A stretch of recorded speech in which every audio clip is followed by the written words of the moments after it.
자, 북한 외교관 출신이 고용한 전 국가안전전략연구원 부원장과 함께 좀 더 이야기를 나눠보도록 하겠습니다. 안녕하십니까? 안녕하십니까? 예.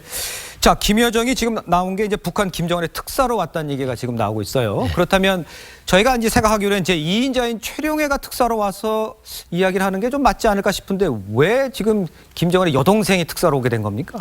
뭐 김정은이 가장 신임하는 그리고 김정은이 가장 아끼는 사람이 김여정 제1부부장 아니겠습니까? 예, 그렇긴 하죠. 김여정이가 하는 말을 내가 하는 말처럼 예. 그렇게 무게 있게 받아들였으면 좋겠다는 뜻이 있는 것 같고 예. 그리고 문재인 대통령이 하는 말뿐만 아니라 분위기를 가감 없이 나한테 와서 전해라. 이런 뜻이 있는 것으로 제가 분석을 하고 있습니다. 그렇다 그러면은 최룡해보다는 뭔가 더 친밀한 여동생을 보내는 것이 특별한 이유가 있다라고 봐야 되는 거예요. 네, 특별한 이유가 있고 예. 그 분위기까지 전달을 해달라. 이런 얘기인 것 같습니다. 그렇군요. 네. 친서에서 보면 빠른 시일 내에 평양 방문을 요청을 했고 오찬에서도 좀 정상회담에 대한 강한 이야기를 이 특사인 이 여동생이 한 것 같습니다. 그렇다면 이렇게 갑자기 이 남북 정상회담에 강한 의지를 보이는 이유는 뭐라고 봐야 됩니까? 저는 이번에 그 비행기가 참매 2호라는 것이 들어올 때 이제 PRK 615라고 할 때 이게 615가 의미가 있겠다 하는 생각을 했거든요. 그리고 오늘 새겨져 예. 오늘 회담에서도 식사 자리에서도 빠른 시일 내는 615가 가장 가깝습니다.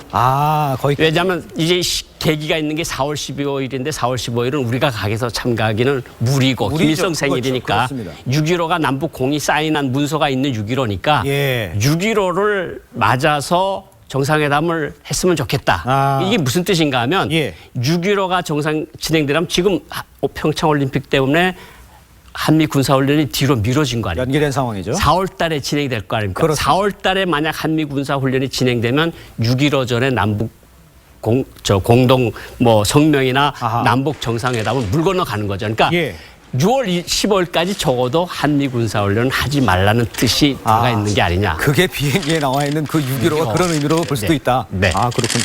문재인 대통령이 여건을 만들어 성사시켰다 이렇게 얘기를 했습니다. 그렇다면 여건, 이 주변의 여건, 어떤 게 이 여건에 해당될 수 있을까요? 두 개의 키워드가 떠오르는데요. 비핵화의 진정성, 표현.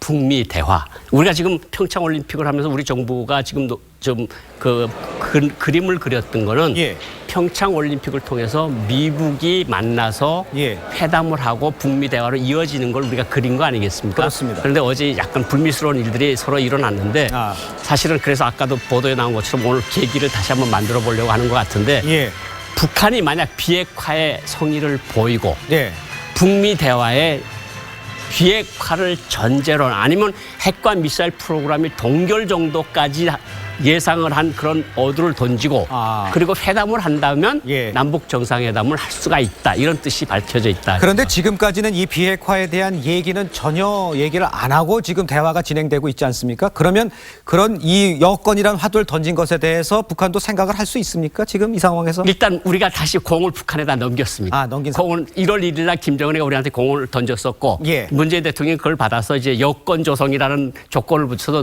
넘겨준 거거든요.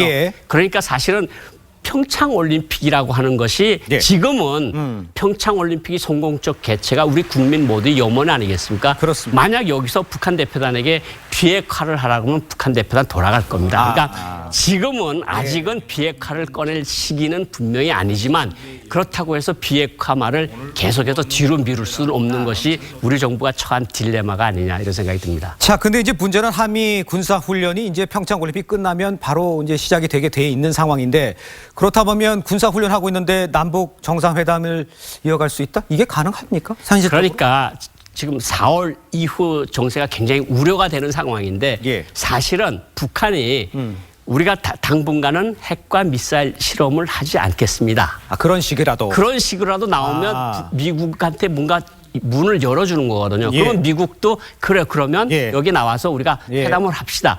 그런 것이 없이 만약에 그냥 군사훈련 진행되고 그럼 미국이 그렇게 하고 북한이 반발하고 그러면 6월 15일 전에 정상회담은 일단은 뒤로 다시 한없이 미뤄지는 그런 상황이라고 볼 수 있을 것 같습니다. 그런데 이제 궁금한 것도 하나가 이제 미국과 북한의 대화가 없는 상태에서 이런 상태에서 남북 간의 대화 북한과 미국은 전혀 관계가 없이 단절된 상태에서 대화 이게 가능합니까 현실적으로? 불가능하다고 생각을 합니다. 왜냐하면 예. 지금은 미국과 국제사회 그리고 한국까지도 포함해서 제재 국면이거든요. 예. 그리고 제재 때문에 북한이 대화에 나왔다고 미국 정부는 지금 판단을 하고 있는 거니까 예. 조금 더 제재를 강화하게 해서 북한이 진정성 있게 나오게 하자는 게 미국의 태도인데 예. 우리가 남북 교류만 선정을 해서 뭔가 대화를 하고 정상회담을 한다 그러면 예. 한미 관계가 크게 훼손되겠죠. 예. 그러니까 한국은 믿을 수 없는 친구라고 생각을 할 수 있는 아하. 여건이 충분히 있을 테니까 네. 당분간은 남북 정상회담이 이루어지기는 힘들 것 같다.